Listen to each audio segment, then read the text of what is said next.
Thanks, guys. Good afternoon. Appreciate you joining and taking the time. As Kristen said, we want to talk today really about incident response and how to start to recover your business in the event of a disaster. I love this quote here from Robert Mueller to kick things off. There are only two types of companies, those that have been hacked and those that will be. If I could edit it slightly, I'd add there at the bottom, and those that don't know it. Today's cybersecurity landscape is so focused on the end user. All of the attacks are really geared towards social engineering, taking advantage of the human factor. And so with that, the employee is involved in incident response, and the employees are often the initial cause or the initial attack vector of a number of these breaches. And so incident response, disaster recovery, data security, these are all things that is everyone's responsibility. It is no longer just a function of the IT and security department. We want to talk to you today about what role HR and business leaders play in incident response and crisis management. We're going to talk about some strategic and tactical steps that you can take in the event of an incident, as well as some of the legal and privacy considerations for your team. With that, I'm going to turn it over to Brian to get us started. Yeah, thanks, Dan, and thanks to MJ for setting this up and for being kind enough to invite us both to participate. Looking forward to a discussion here today and talking through hopefully some of the wisdom that we've earned helping clients here over the years deal with these threats that are constantly attacking them. And Dan, I think you made some excellent points. I mean, any company at this stage that is treating cybersecurity, that is treating data protection, that is treating breach response as an IT problem, I think is largely doing it wrong. Certainly organizations are starting to, at a higher level, and I'd encourage all of us on the phone today to think about these really holistically throughout the organization. So I want to walk through some of this evolving threat landscape and some of the attacks that we're seeing to flush that out a little bit more. But the common thread here that you'll see is really technology essentially has been outpaced by the bad guys. They're always going to have the better, the sharper tools that they're able to get by any technical defenses. Certainly those are a critical and important part of any kind of breach preparation or preparedness plan, and certainly response as well. But the day-to-day, I guess, cyber intrusion, security incident, data breach activity that Dan and I are seeing is really driven by individuals and by people.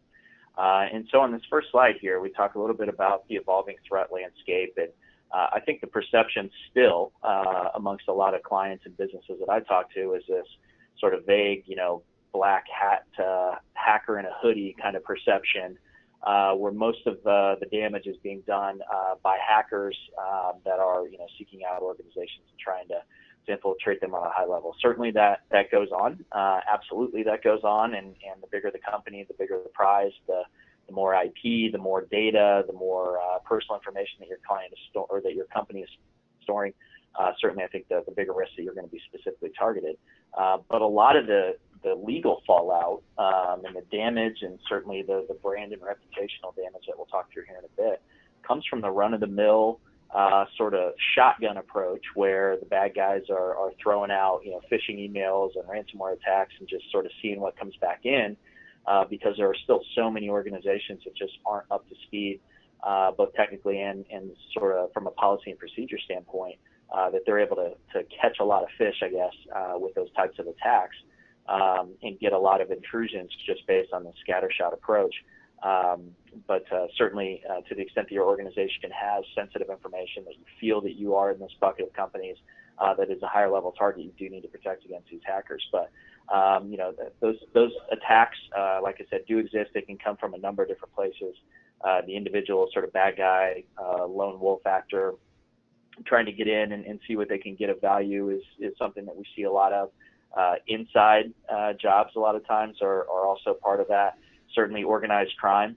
You see a lot less of people, sticking up the local bank with a handgun these days, and a lot more of these kind of folks and their organized crime networks are moving to online digital hacks. It's a heck of a lot easier to move a few ones and zeros around on a screen or in a system and get a lot bigger payoff that way than it is to do some of the more traditional organized crime activities. We've also learned and saw quite a lot in the news lately about hacktivists, organizations that are taking on security breaches as a way to make political points or personal points. Still a big issue. Terrorists, nation states, etc. Not to name any names, China, Russia, but those kinds of nations still continue to allegedly, as a lawyer, I think I need to say that, be at the center of some of the bigger breaches and some of the bigger attacks that you have. And so to drive home the technology point, the strategy really used to be, let's build the bigger tech wall. If we build a tech wall high enough, then we'll be able to keep all bad guys out all the time. And as Dan and I will tell you here over the next hour, that strategy certainly has a lot of flaws in it these days. And to go back to the original quote, it's really, and you'll hear this all the time, it's not if but when for every organization.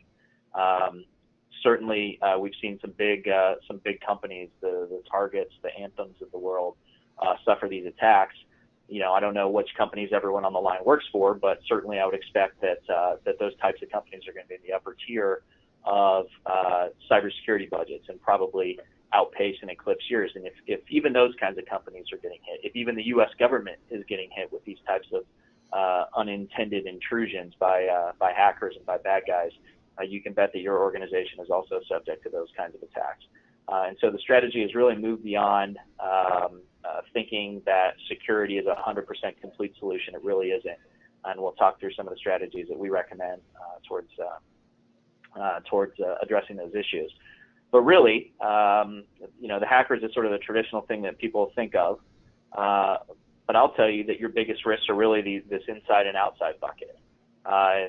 To me, the two biggest risks that you have as an organization are your employees, obviously well within the purview of those on the line here today, and anyone outside your organization that you're sharing information with, so your vendors and your partners. You can do a lot of damage with a legitimate set of login credentials, let's say, or admin access. And those inside threats, those employee threats, those bad actor threats are, to me, still the biggest issue with a lot of our clients anyway, in terms of risks of suffering some kind of a cybersecurity intrusion. You've got your classic, lost laptop kind of situations that you have to deal with as well, and making sure that you have policies and procedures in place to deal with those, making sure that you educate your employees about what they need to do when those kinds of things happen are absolutely critical. But honestly, we could spend a lot of time talking about ways to prevent these things and get better about it, but there's nothing that we'll be able to do that's going to completely cut off the damage that can be done by somebody within the organization who's intent on doing that. So the question really becomes, as it says here, biggest risk, biggest opportunity. How do we flip that on its head, recognize that it's a high probability of happening at some point within an organizational lifespan? What do we do when it happens? How do we address it? How do we respond? Those are really the critical questions. And to the extent that people on the call are looking to understand how they can get better about cybersecurity incidents, about data breach protection, those are some big things where we can make some headway to put you in a position to respond to those better going forward, perhaps than you are now. Same thing on the outside piece, vendors and your partners. When you're sharing information with any third party, absolutely need to do diligence on that company and make sure that they're willing to respect the relationship you have with that information that came from, in a lot of cases, your clients or people you do business with, and that they're able to protect it at the same level that your organization is willing to and really required to in a lot of cases. Their failure becomes your problems, meaning a lot of times with these, national headline breaches, it's not the breached company that was lacking. It's one of their vendors or partners that's down chain from them that ends up getting hit, some kind of technology issue. I always think of Target as a classic example here, where some HVAC manufacturer or contractor out in Nowheresville, Pennsylvania, ended up getting breached that led ultimately to the point of sale system hack at Target stores. And obviously it's Target's brand, it's Target's reputation that takes a big hit for that. But it's one of their vendors that ultimately was the end point for those kinds of intrusions. Making sure that you're really doing some really good diligence on your vendors, on your partners, before you sign them, before you entrust them with sending information to them. Certainly sensitive information is critical. and making sure that you have somebody who, with an understanding of privacy, data protection, and these kinds of issues, reviewing contracts, and when you're writing contracts or negotiating contracts, ensuring that there is really strong best practice data security, data protection language within those contracts is absolutely critical to be able to control those relationships. Go on to the next one for us, Dan. So in terms of the types of attacks that we're seeing, continue to see a lot of phishing or spear phishing attacks, and I'm assuming that folks are familiar with these terms at this point. Phishing is sort of that scattershot approach that we're talking about, where companies send, hackers or people who are looking to intrude a network send emails with malware in them or attached to them. You click on the wrong link, you download the wrong file, some piece of malware ends up on the network, on the system that provides the initial endpoint for some kind of an attack. Spear phishing, a little bit more targeted, typically towards executives with the business. Certainly also a big risk these days. I see a lot of spoofing business email compromise type things, where you get someone who has, for whatever reason, access to or an intrusion into a company's email system even. I see a lot of cases where the bad guys get in, they monitor email traffic, they essentially figure out who writes the checks. A lot of times that's a treasurer, CFO type role, and then wait for a check to get written, and at the last second come in and send an email out that looks like it came from that individual, redirecting funds to an offshore account or to another account. And by the time next Tuesday's accounting meeting comes along, that money's long gone. In a lot of cases, unfortunately, the state police that we work with, or FBI even, aren't able to get those funds recovered. And so having processes in place where, for instance, if you're cutting a check over $5,000 or $10,000 or whatever makes sense for your business, that there needs to be some kind of a second factor built in to prevent these kinds of these misdirected fund situations is an absolutely critical piece of an overall data protection and breach preparedness program. A lot of payment fraud along those lines. Ransomware attacks still are an incredibly difficult problem for a lot of companies. These are where everybody shows up to work and their computers are locked out. There's typically some kind of very scary message up on the screen talking about how if you don't do this within a certain amount of time, and here's a ticking clock that shows you how much time you have left, then we're going to wipe all your files. Technical solutions to that, obviously, backups are still a very good thing, and making sure that you're protected there. But depending on your business, imagine locking everyone out of your computer system for 24 hours, 48 hours. It can cause a lot of damage to businesses across all sorts of industries. There's been cases of hospital systems getting locked out and not having access to patient records. There was a well-known large law firm attack recently, where I think their email systems were down for something like 3 or 4 days in total. Court notices and hearing notices and all these things getting missed as a result of it. Ransomware attacks, the technology that come along with those, unfortunately, have been developed at some really high levels and are now freely available and open out on the internet or the dark web, and individuals who are so inclined can access that and really throw some pretty strong technology at companies that even in some cases the FBI is not able to address. So again, the question isn't how do we prevent this 100% all the time. The question is what happens when this happens to our organization? How are we going to respond? How can we get better about addressing this, because we know that it's a real issue.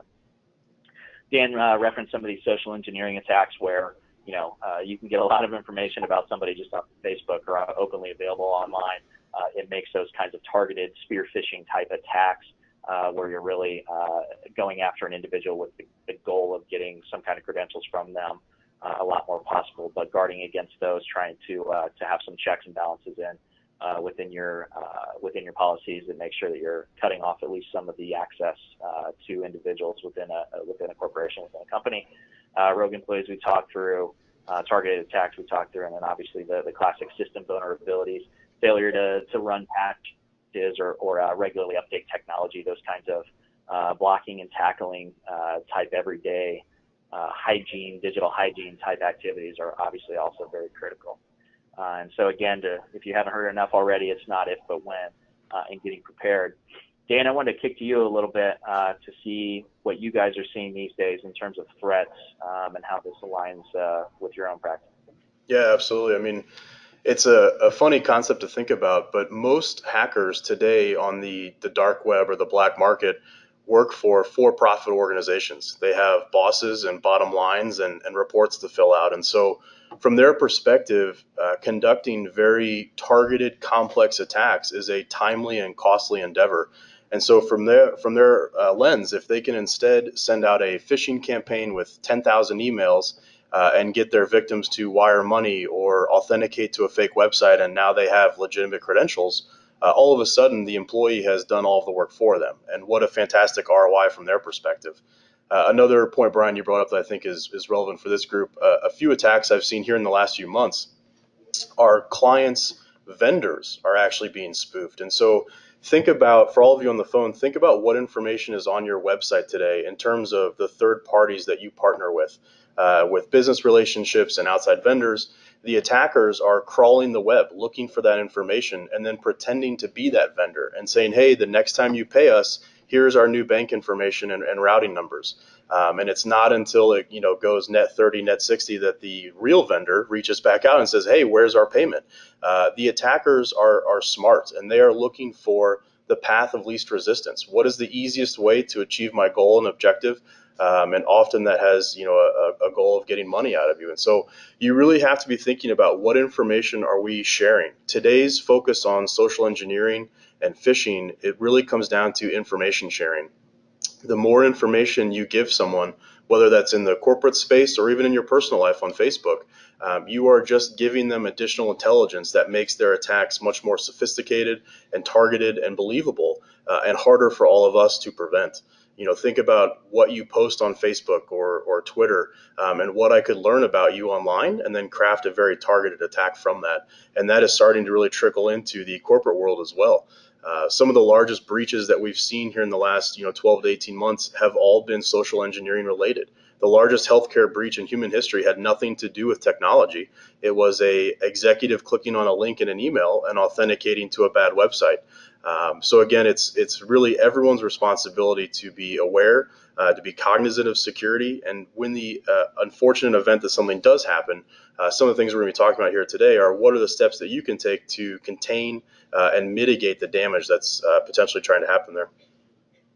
Yeah, I mean, really, every employee of an organization is the first line of defense for that company. And so when you talk about, what can I as a HR professional do to help address these, it's getting, first of all, understanding this and having knowledge yourself, but sharing that with your team, letting them know that you expect them to be active participants in protecting the organization. We'll talk about this a little bit later, but running exercises with them to train them on what a phishing email looks like, or even better, what happens when you click one, what should you do? I think a lot of companies still have a culture where there's a bit of fear. Like if I lose a laptop or a phone that has sensitive information, I don't want to report it.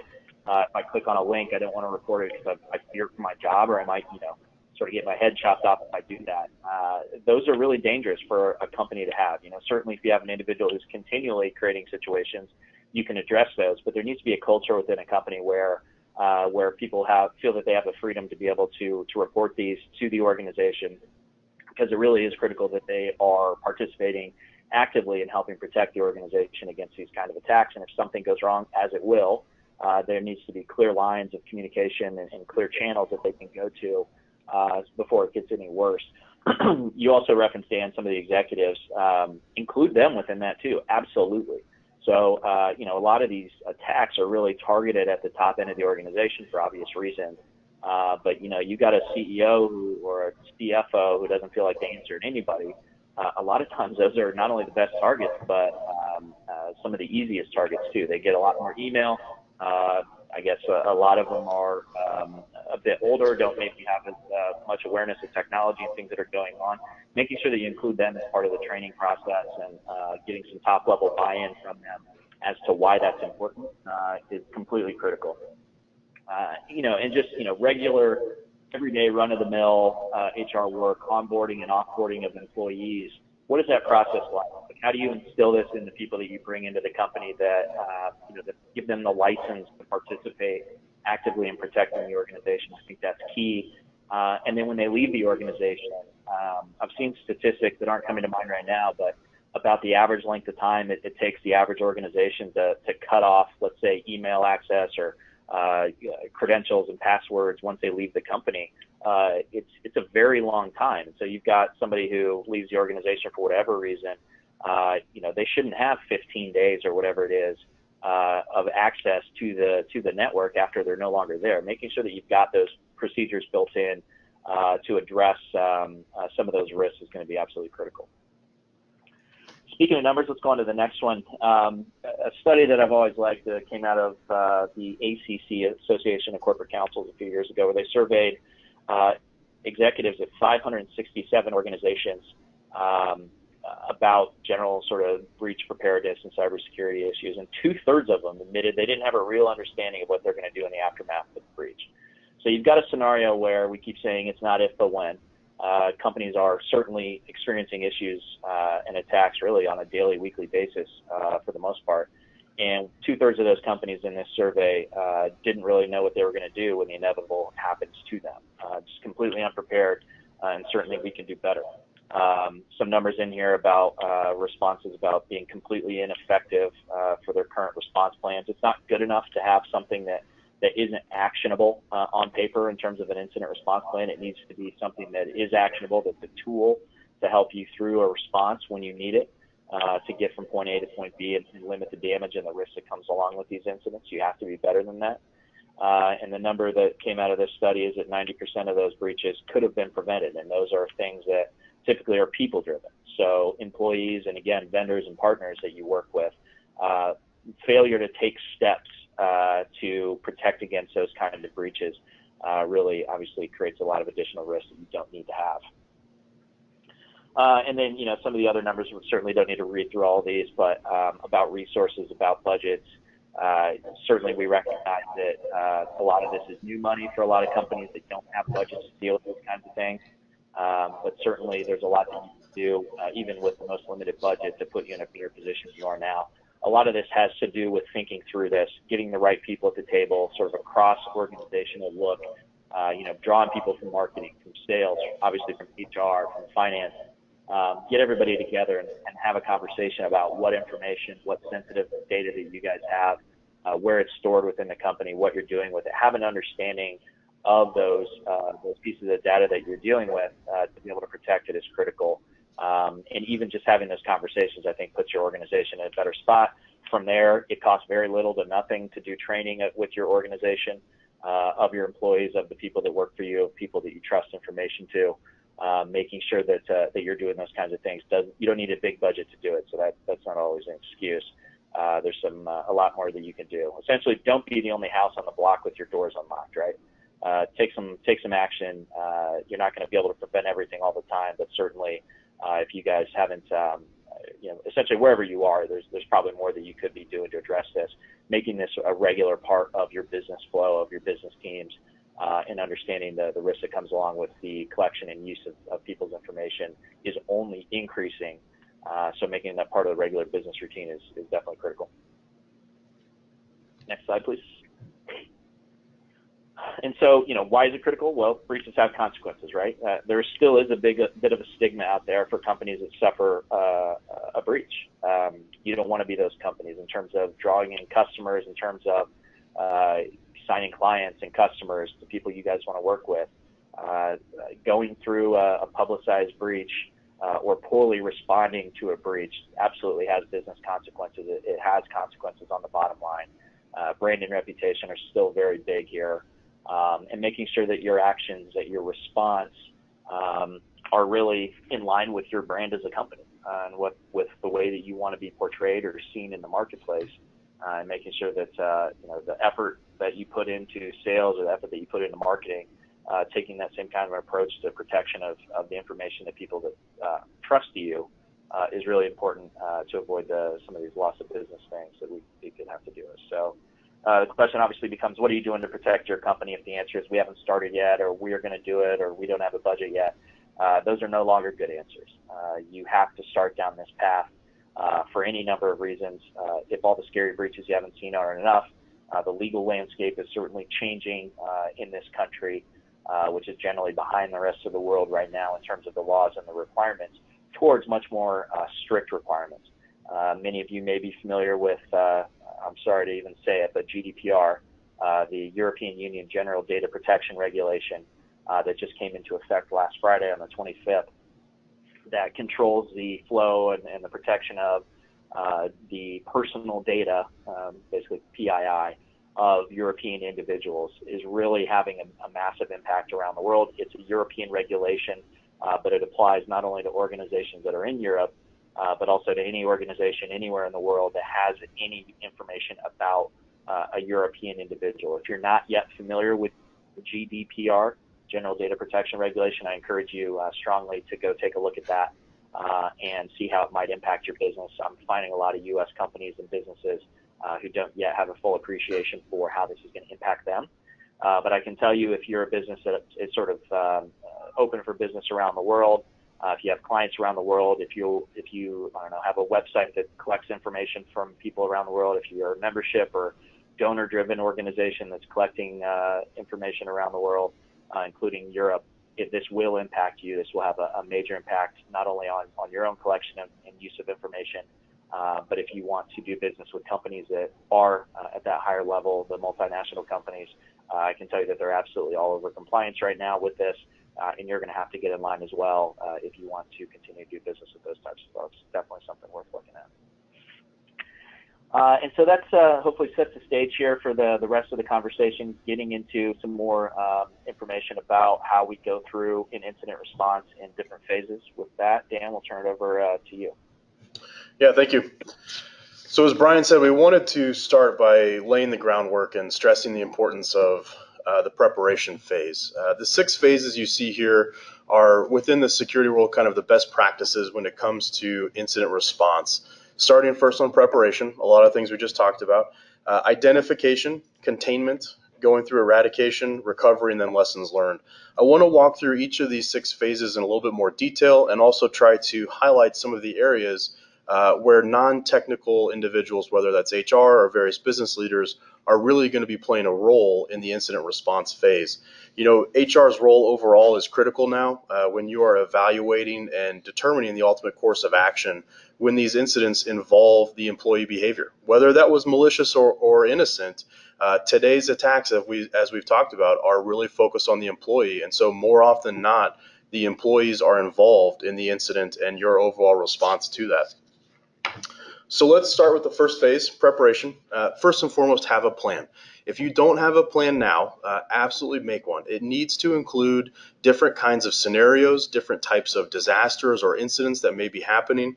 I would absolutely recommend that you conduct tabletop exercises where you walk through the plan and say, who's on first? Who do I call first? Who's our first point of contact? What are we going to do? Know the team members' roles and responsibilities. This is, again, everyone's responsibility. It is not just a problem for IT or for security. A lot of people are going to have a role in this. Everyone from HR, communications, of course, IT and security, your business leaders and executive team, operations. There's a lot of different roles and responsibilities that go into managing and containing an incident. The foundation is really some of those organizational policies and procedures. This is going to not only dictate the organizational processes and procedures, but a lot of your end user behaviors and what is right and wrong for them. So things like the acceptable use, defining for them what is the appropriate usage of technology and the tools that you give them, so that in the event that their actions break that policy, you now have ground to stand on, and that goes into the HR sanctions and or a disciplinary type policy. Again, setting clear expectations on what is acceptable and what are the consequences that happen when one of these foundational policies or procedures are broken. You can have a 3-strike or a multi-tiered approach, but again, having those clear expectations up front, something that is provided to the end user, something that they acknowledge and usually sign as part of an annual training. And again, it gives you a lot of legal protection that they were aware of what the right steps were and they went against those. So unfortunately, something has happened. We now have an incident, and we really first have to start with identification. We have to figure out When, where, what, why, how did this incident start to happen? There's going to be a number of tools and procedures that you can use to identify these issues. Some of your tools are going to be more technology related, so things like monitoring your network, looking through system logs, looking for abnormal behavior or activity on the network or within the environment. There needs to be the people side of this and the procedures. So providing a mechanism for your employees or even some of your outside parties or partners to report an issue or an incident anonymously, giving them a hotline, whether that's a phone, a text, an email, giving them an avenue that they can be good stewards for you. I love the line from the airport: if you see something, say something. Building that culture of security and privacy awareness into your employee base, they can all now be your forensic analysts for you. If they see something strange going on in the environment, whether that's physical or digital, they can be that initial identification mechanism to alert us that something is happening if our tools and technologies fail us. I can't stress this next bullet enough. Start the documentation early. It is so easy to get wrapped up in the craziness of incident response that you forget to slow down and start to document: how did we first become aware of the incident? Who was involved? What happened from our initial viewpoint? Where did the incident take place if it's physical, or where in our systems or our architecture did that happen? When? You may or may not know a why. The why could be a malicious outside attack. The why could be a malicious insider, or the why may never be known. It could be an incident, an innocent mistake. But documenting things early is so critical, not just for the forensics side of incident response, but also for those lessons learned. Capturing what we knew in day one, or as we would call in security, day zero, so that you can then go back and look at your notes and say, what are some of these lessons learned on our process? Do we need to update our documentation? Taking the time up front to document things is so important, but it's so easy to overlook as you get caught up in the excitement, the rush of trying to contain this incident. From an HR perspective, this is really your first point where I would start to ask yourself, are any of our employees involved? We don't know yet maybe if that was malicious or innocent activity, but does this technology or security related incident involve our employees? And if so, that would now start to invoke some of our additional procedures. I would also say at this point, consider involving or engaging with legal counsel as you start to look at the various security, privacy, and legal issues around the incident. It's good to get an outside third-party counsel involved early, so that they can be with you and help you with some of this documentation, help you with some of these decisions on employee involvement and next steps. So we're now trying to contain. Containment is one of a number of things. From a technology and systems perspective, really looking to isolate that problem. Can we isolate the system from a technology perspective on the network? Can we isolate the individual if it's a rogue employee or a bad actor? This is also where you're going to be making forensic copies and backups. And again, I can't stress enough, do not try and do this without a qualified individual. There are certified forensics examiners. You can bring in a third party, but the quality of that evidence is incredibly important to make sure that it is retained, that copies are made, and that nothing is altered, so that as we go back and do our investigation, we have a clean copy of the environment as is. And again, if you do that with unqualified individuals, it makes it that much harder to truly identify what happened and how the incident came to be. From an HR perspective, again, these are some of those questions and determinations to make around HR sanctions and the disciplinary procedures. As you start to learn more and more about the incident and what's happening, this is where we need those strong policies and procedures that were signed and agreed upon by the employee. It's a black and white discussion. This is not subjective. Here's what we know, and here are the actions that we will be taking based on the incident and the violation. As we move through containment into eradication, again, we've now contained the issue, now we're trying to remove it. So if that was an outside account, that was a hacker that made their way into our environment, removing that account. If that was malware on our systems, falling back to a prior backup, a copy of our environment where that malware isn't present. From an HR perspective, this is where we're going to be enforcing that disciplinary decision and or legal action. Eradication could be the removal of an individual. This is at the point where you start to take some of those disciplinary actions if the incident was caused by either maliciously or through improper behavior that went against the acceptable use, some of those employee behaviors and actions where you would take action against them. The next step is recovery. So from a technology standpoint, we're going to be looking to restore operations. We're going to be verifying that our systems are back online. And from an HR perspective, we're now in damage control. This is PR, this is communications externally, but this is also ensuring internally that our affected teams are back and operational. And I would really monitor morale. When you have a malicious insider, it can be very cancerous to the organization and to the culture and the morale of employees. And so I've seen a number of examples where HR has really got to play a role here in almost conducting a bit of a state of the union. You know, we are okay. We're going to get through this. Here's why we're going to be stronger on the other end. And so kind of being the cheerleader for the organization as you're starting to recover, both from a technology, people, and process perspective.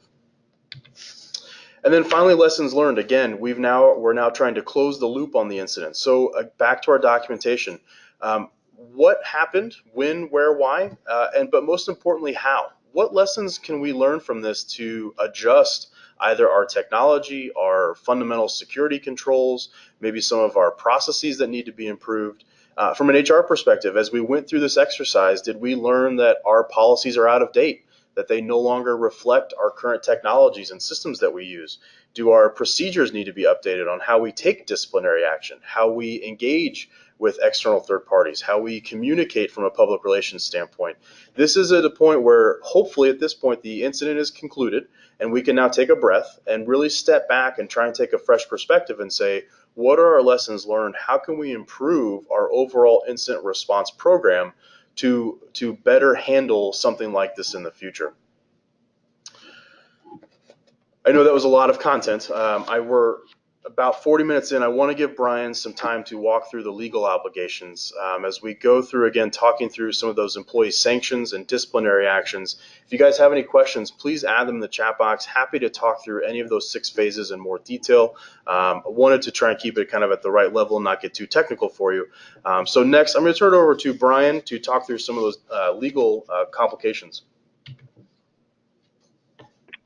Yeah, thank you, Dan. Some great points, and we'll circle back here at the end and continue that conversation in terms of what that response looks like. But having an understanding, obviously, being a role of lawyer here on this webinar, going through what the U.S. law says in terms of what your responsibilities are as an organization for response, just to drive home the point of why all this matters and why we're doing this and why organizations need to care.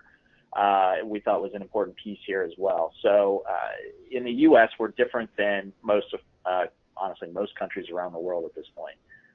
Here we have no single U.S. data protection law. So I mentioned the GDPR, which is now the law of the land in Europe, replacing the EU Data Directive of 1995. That regulation is a comprehensive law that deals with essentially the protection of people's information in any industry, in any business of any size, anywhere. It's one law that you get to look to understand how you have to protect people's information no matter the context. We don't have that here in the U.S. There is no centralized data security authority. There is no centralized law. Instead, what we're dealing with is a much more complicated patchwork spiderweb, I call it, of privacy and data security protections that come from all sorts of different sources. Some of those are listed here. A lot of this is state law based, obviously regulations. There's industry laws. We'll dig into a few of those here in a moment that you might be familiar with. But the point is, it comes from all sorts of different places. And when you have a breach, when you are trying to prepare and get ready for a breach, that requires the organization to dig through and have a clear understanding of the scope of each of these laws and the applicability to your organization to be able to manage them effectively. No easy task. Ultimately, what they lead to, though, in the U.S. Is it's really, honestly, low standard of quote-unquote reasonable security. At the end of the day, your organization is obligated legally to provide reasonable security to people's information. I'm telling you, again, that I think that standard is continuing to climb. What that means and what's required or really what's expected of organizations is only going further Let's go on to the next slide. We'll talk about some of the legal authorities and where that comes from. And Brian, to that point on reasonable security, from a technology standpoint, as you start to have better and better insights into your own environment with increased logs, aggregation of those logs, and starting to identify events, potential incidents, it puts the onus on the organization to take action. And Brian, you can speak to if you're made aware of an incident in January and you don't take action until May or June. As a lawyer, you're going to have a field day with that, right? I mean, that's a borderline gross negligence. You knew about this for months prior to doing anything. And so with that power of the knowledge of the event happening, it really now puts the stress back onto the operations to say, we have to take action. We have to do something with all of this information and these alerts that we're starting to get. Yeah, it absolutely does. And that standard just really continues to creep up as unfortunately more and more companies suffer these public breaches. The understanding or the expectations about the way that the organization is going to react, what people expect out of companies that they're doing business with and trusting with their information, I think continues to creep up as more and more companies go through this thing. There's some concern around breach fatigue in this country with the number of notices that we get on a daily basis. You guys have seen all the recent updates to privacy policy. You've seen the recent Facebook, Cambridge Analytica type scandals, those kinds of things. People have an awareness of the protection of their information that they frankly didn't have 2 years ago, 5 years ago, certainly. It's creeping into more of a public consciousness. I think people care about this at a higher level. That bar continues to increase. There's a couple ways to handle that. You can either get it out in front of that and try and take some of the steps that Dan and I have talked through and recommended today to put your organization in a better spot, or you can play from behind and wait for something to happen and then really scramble and try and address it on the fly. You can tell next time you hear about a big data breach in the news, watch. You can tell the companies that are prepared, that have done some of these best practices that we've recommended and are handling this according to plan, versus the companies that are really making this up on the fly. And there is a major difference in the response and the fallout that comes from those. So next time you see a breach, watch for those. So we talked about the standards of reasonable security that really comes out of some FTC enforcement actions. The Federal Trade Commission is provided under their Section 5 authority enforcement powers for unfair and deceptive trade practices. And they've sort of become the top cop, at least at the federal level, for enforcement of protecting people's rights under this Section 5 authority. There's some other departments here that also have varying levels of authority over general security and data protection and privacy. But the FTC is the one that you certainly see most often leading the charge in investigations. I'll go back to the Facebook example, for instance. They're the one that is looking into Facebook requirements, what happened, what promises they made to companies, and whether or not those were violated. Next slide, we'll talk through really the U.S. approach here, as opposed to having a comprehensive law. Instead, we've got this mishmash of state laws, and I apologize, it looks like an older slide. There are now 50 state data breach notification statutes. Until recently, 3 states did not have those, but we finally got to the point where poor old Alabama finally got in line, and we now have 50 data breach notification statutes across the country within each state. Now, these are the laws that result in us receiving the letters in the mail that say, hey, your credit card got breached again. We're so sorry. Here's another round of credit monitoring for your account so you can learn about the next time you're breached. That's what drives these. These are state laws. You're increasingly seeing, though, state laws that are targeted specifically at different types of personal information. One that comes to mind is the state of Illinois, for instance, has laws that are targeted at the use of photographs and people's, face prints, essentially, that's driven some litigation lately. There's a corollary law in Texas, and other states are looking at that. There's laws that are targeted at the state level to student information, for instance, to the use of biometric information.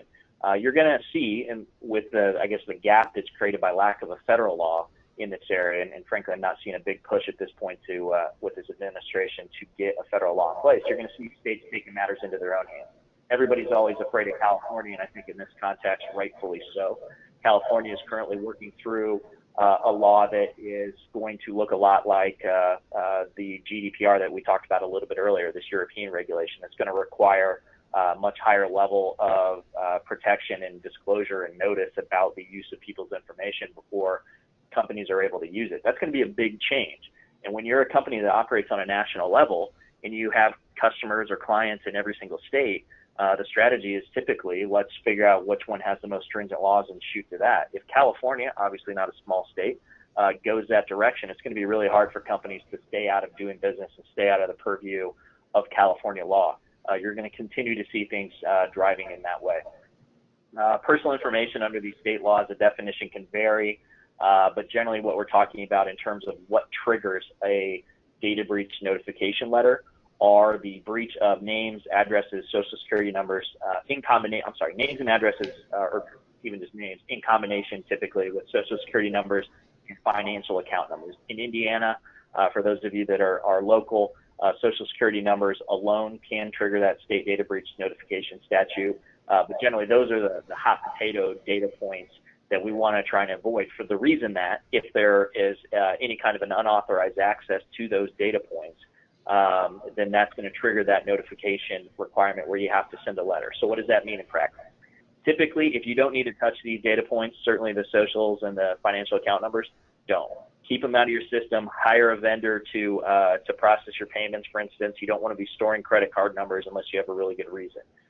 What that means in practice also is a lot of companies are getting hacked and getting hit that you don't know about, where your name and all sorts of email address and all sorts of other information that you would rather not be disclosed is being breached, is being taken in some kind of a hacking incident.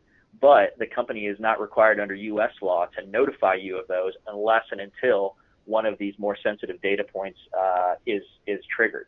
And so, obviously that creates all sorts of issues. But to the extent your organization can avoid holding on to some of these, you're going to be in a better position.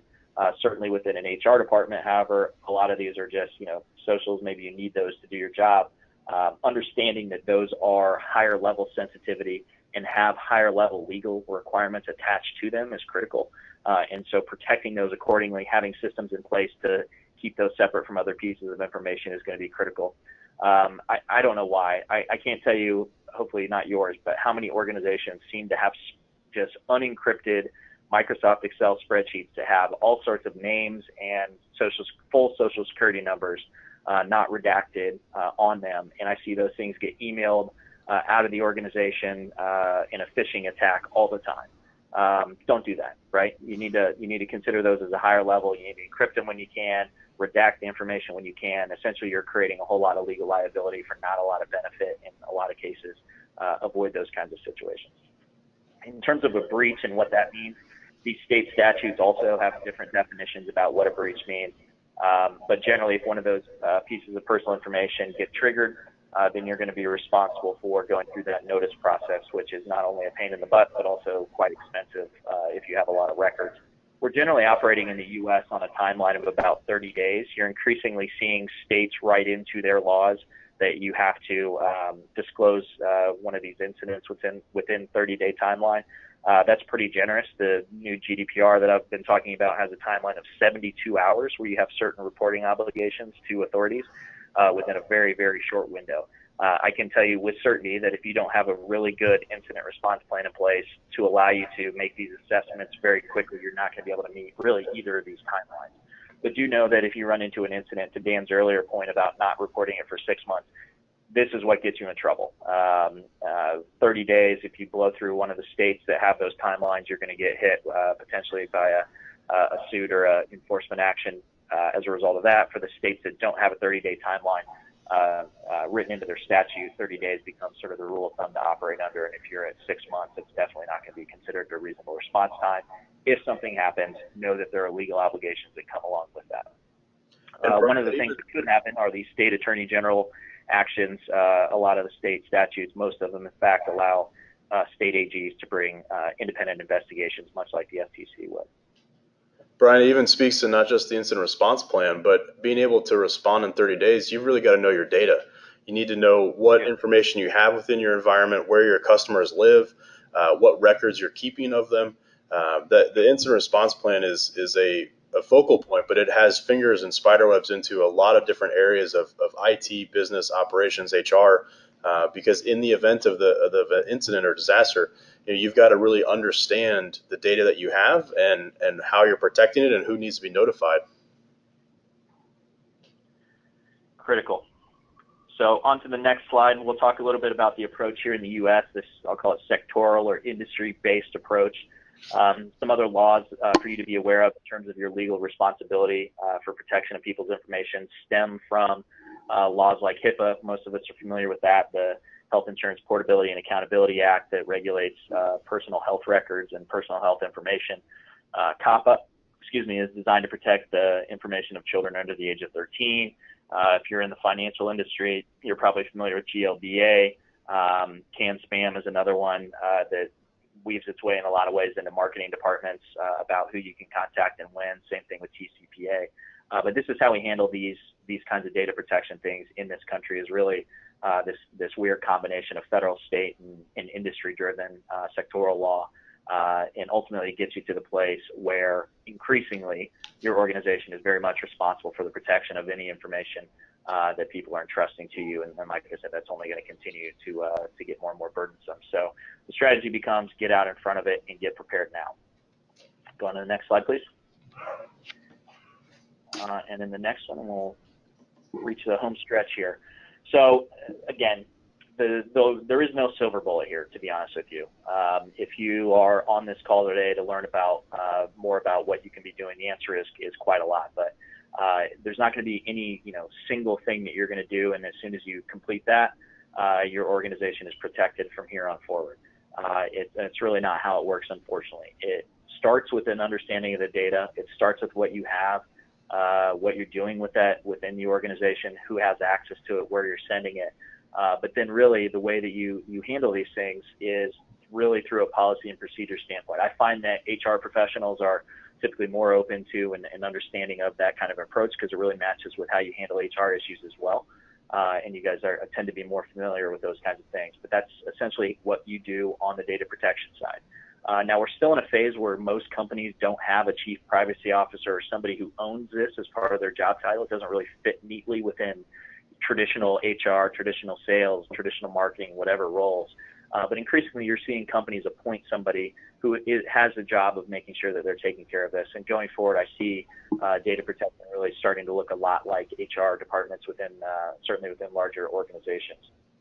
For the reason that it needs to be baked into the business processes within and throughout the organization.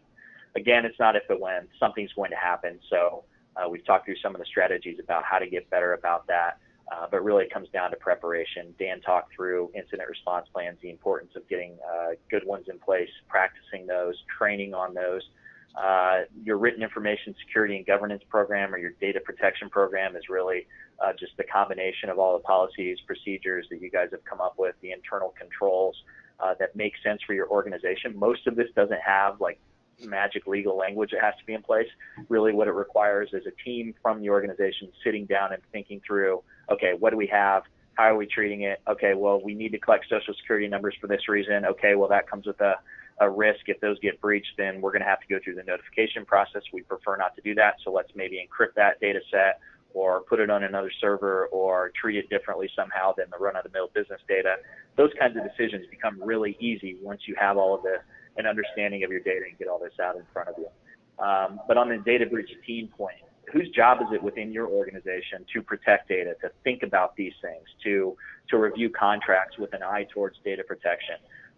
If the answer is nobody or I don't know, I certainly encourage you to form a team and make it somebody's responsibility within the organization to care about this, because if it's nobody's job, nobody's going to be looking at it and nobody's going to be taking care of it.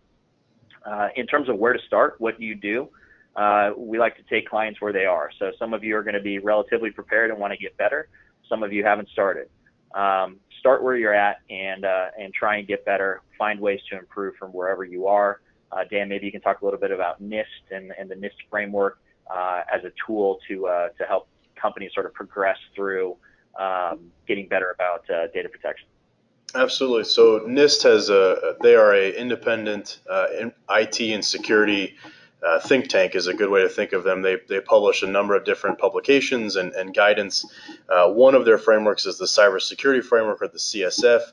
They have a number of different frameworks, and there's also things like HIPAA or ISO, PCI, COBIT. These are all different information security frameworks that help an organization provide structure and consistency to their IT and security operations. And so it's a really good kind of guiding compass to say, what should we be doing in any given area or domain within our technology or security architecture?